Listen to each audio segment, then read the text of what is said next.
Masusing bubusisiin ng Executive Department ang niretipikahang panukalang pondo para sa 2026. Ayon kay Executive Secretary Ralph Recto, titiyakin nila na ang nilalaman nito ay para sa mga programang tunay na pakikinabangan ng mga Pilipino. Ang detalye sa report ni Clazel Pardilla.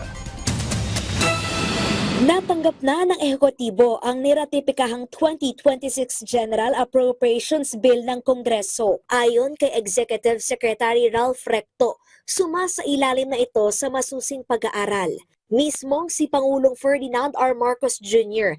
at ang kanyang team ang hihimay sa lahat ng alokasyon at probisyon sa panukalang pambansang pondo para sa susunod na taon. Titingnan at ililistaan niya ang mga pagbabago mula sa ipinasang National Expenditure Program.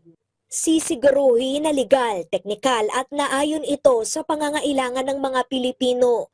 Titiyakin din ang integridad ng panukalang national budget. Git pa na Executive Secretary Ralph Recto, sisiguruhin na mapakikinabangan ng taong bayan ang buwis na kanilang pinaghirapan. December 29 ang matanggap ang niratipikahang 2026 GAA. Inaasahang tatagal ng 1 linggo ang pagre-review bago pagtibayin ni Pangulong Marcos sa January 5. Clazel Pardilla para sa Pambansang TV sa Bagong Pilipinas.